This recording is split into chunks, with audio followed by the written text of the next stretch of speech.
இன்றைக்கி உங்களுக்கு உருளைக்கிழங்கை வச்சு தான் சூப்பரான ஒரு டிஷ் ஒன்று செஞ்சு காட்ட போகிறேன். முதல்ல அதை எப்படி செய்யலான்றதை பார்க்கலாம் வாங்க. அந்த உருளைக்கிழங்கு டிஷ் செய்கிறதுக்கு ஃபஸ்ட்டு 2 பெரிய சைஸ் உருளைக்கிழங்கு எடுத்துக்கணும். அதுக்கப்புறமா அதை காய் சீவோம் இல்லையா, தோல் சீவுறதுல சீவிட்டு, அதுக்கப்புறமா அந்த கேரட் பீட்ரூட்லாம் துருவோம் இல்லையா, அந்த துருவதில் வச்சு மெலிசாக நல்லா துருவி எடுத்துட்டு ஒரு பாத்திரத்தில் ஒரு சொம்பு தண்ணி நல்லா சில்லுன்னு இருக்க மாதிரி தண்ணி ஊற்றிட்டு, நம்ம ஏற்கனவே துருவி வச்சுருக்கோம் இல்லையா அந்த உருளைக்கிழங்கையும் அதில் போட்டு ஒரு 2 நிமிஷம் நல்லா அதிலே ஊறட்டும்.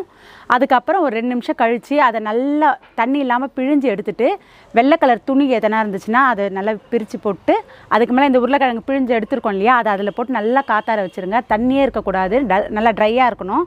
நல்லா காத்தார வச்சு எடுத்திங்கன்னா, இப்போ பார்த்திங்களா இந்த கிண்ணத்தில் இருக்குது பார்த்திங்களா, இந்த மாதிரி இருக்கும். அந்த உருளைக்கிழங்கு நல்லா துருவி எடுத்தது ஈரமே இல்லாமல் இந்த மாதிரி நல்லா ட்ரையாக இருக்கணும்.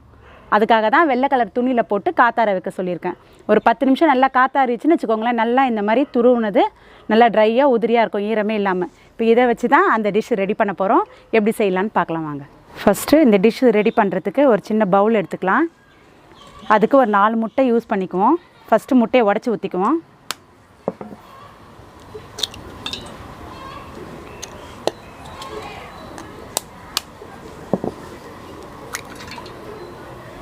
இப்போ இந்த டிஷ் ரெடி பண்ணுறதுக்கு ஒரு 4 முட்டை உடச்சி ஊற்றியாச்சு. இப்போ டேஸ்ட்டுக்கு ஒரு 1/2 ஸ்பூன் உப்பு போட்டுக்கலாம். காரத்துக்கு ஒரு 1/2 ஸ்பூன் மிளகுத்தூள், ரொம்ப பொடியாக நறுக்கி வச்சுருக்க பச்சை மிளகாய் ஒரு 1/2 ஸ்பூனு,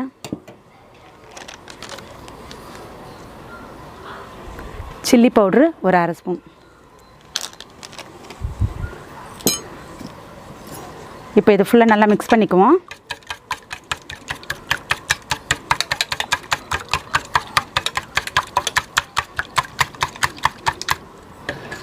இப்போது இதில் நம்ம ஏற்கனவே துருவி நல்லா ட்ரையாக பண்ணி வச்சுருக்கோம் இல்லையா உருளைக்கிழங்க, அதையும் அது கூட சேர்த்துக்கலாம்.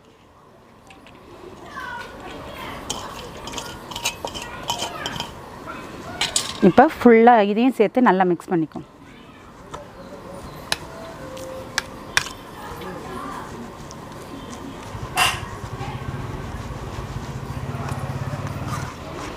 இப்போ உருளைக்கிழங்குலாம் போட்டு நல்லா மிக்ஸ் பண்ணியாச்சு. இந்த டைமில் பொடியாக நறுக்கி வச்சுருக்க கொத்தமல்லியை கொஞ்சம் போட்டுக்கலாம்.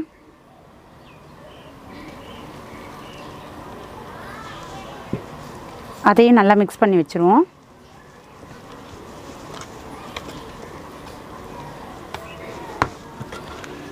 இப்போ இது கூட சேர்க்குறதுக்காக மஸ்ரூலா சீஸ் இருக்குது.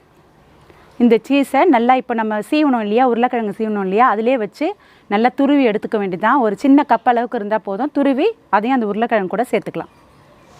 இப்போ இந்த மிக்ஸ் பண்ணி வச்சுருக்கிறதுலையே நம்ம ஏற்கனவே துருவி வச்சுருக்கோம் இல்லையா, அந்த சீஸையும் அது கூடயே சேர்த்துக்கும்.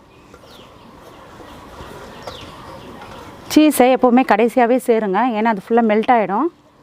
அதனால் நம்ம செய்ய போகிற டைமில் கடைசியாக சேர்த்தா போதும். நம்ம ஆல்ரெடி இப்போ எல்லாமே மிக்ஸ் பண்ணி ரெடியாக இருக்குது. இப்போ நான் ஸ்டவ் பற்ற வச்சு ஒரு நான்ஸ்டிக் கடாயை வச்சுருக்கேன். இதுக்கு நீங்கள் நான்ஸ்டிக் கடாயை தான் யூஸ் பண்ணி ஆகணும். ஏன்னா வேறு ஏதாவது கடாய் யூஸ் பண்ணிங்கன்னா உடனே அடி பிடிச்சிரும். அதனால் இது ரொம்ப ஸ்லோவாக வச்சு செய்கிறதுக்கு நான்ஸ்டிக் கடாயை தான் யூஸ் பண்ணணும். நான் ஒரு நான்ஸ்டிக் கடாயை தான் வச்சுருக்கேன். இப்போ அது லைட்டாக சூடாகிட்டுருக்கு. இப்போ லைட்டாக எண்ணெய் தடவிக்கலாம். எண்ணெய் ஊற்ற தேவையில்ல, லைட்டாக தடவிட்டு நம்ம மிக்ஸ் பண்ணி வச்சுருக்கோம் இல்லையா, அதை அதில் ஊற்றி நல்லா வேக விடணும். எப்படி செய்யலான்னு பார்க்கலாம்.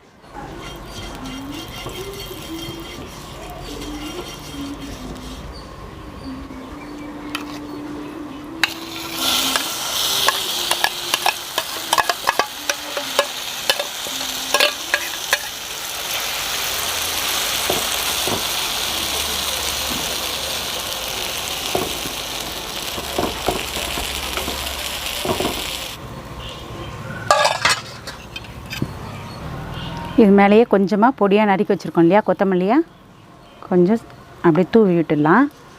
இதுக்கப்புறம் மூடி தான் சமைக்க போகிறோம். தீயை குறைச்சே வைங்க, ஸ்லோ ஃபயரில் தான் வேகணும். அதனால் இது ஒரு 2 நிமிஷம் நல்லா வேகட்டும். ஒரு மூடி போட்டுடலாம்.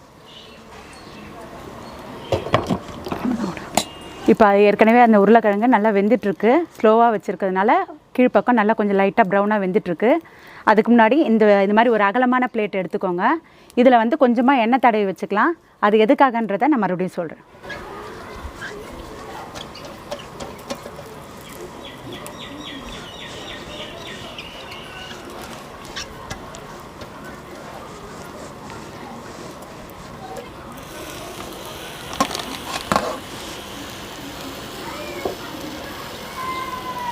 இப்போ இது நல்லா வெந்துடுச்சு. உங்களுக்கு சைடில் பார்த்தா தெரியுதான்னு தெரியல எனக்கு. நல்லா ஒரு மாதிரி ப்ரௌனிஷாக நல்லா வெந்திருக்கு. இப்போ இந்த ஸ்டேஜில் இதை திருப்பி போடணும். நம்ம இதை வெறுமனே தோசை கரண்டி அந்த மாதிரி வச்சு திருப்பி போட்டால் அது உடஞ்சிரும். இதுக்காக தான் இந்த பிளேட்டை வச்சு யூஸ் பண்ண போகிறோம். எப்படி செய்கிறன்றதை பாருங்கள். இப்போ இது நல்லா வெந்துடுச்சு. இதுக்கு மேலே இந்த பிளேட் அப்படி வச்சுக்கலாம். வச்சுட்டு இதை அப்படியே ஃபுல்லாகவே அப்படியே டர்ன் பண்ணிவிடுவோம். பார்த்திங்களா, இது அப்படியே தனியாக வந்துடுச்சு.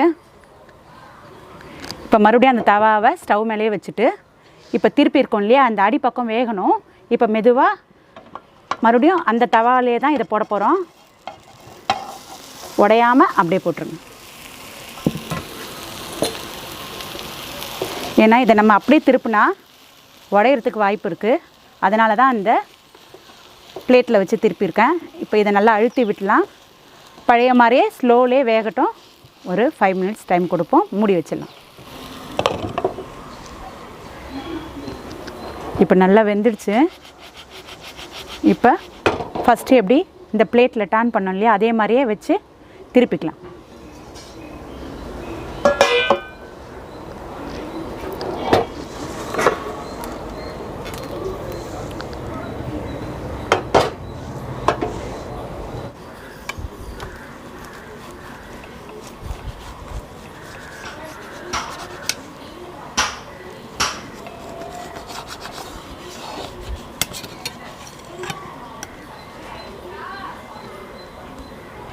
இன்றைக்கி குழந்தைங்கள்லேருந்து பெரியவங்க வரைக்கும் நல்லா விரும்பி சாப்பிடக்கூடிய ஒரு டிஷ் தான் உங்களுக்கு செஞ்சு காட்டியிருக்கேன். ஏன்னா இதில் உருளைக்கிழங்கு, முட்டை, சீஸ் எல்லாமே சேர்த்து தான் இந்த டிஷ் ரெடி பண்ணியிருக்கோம்.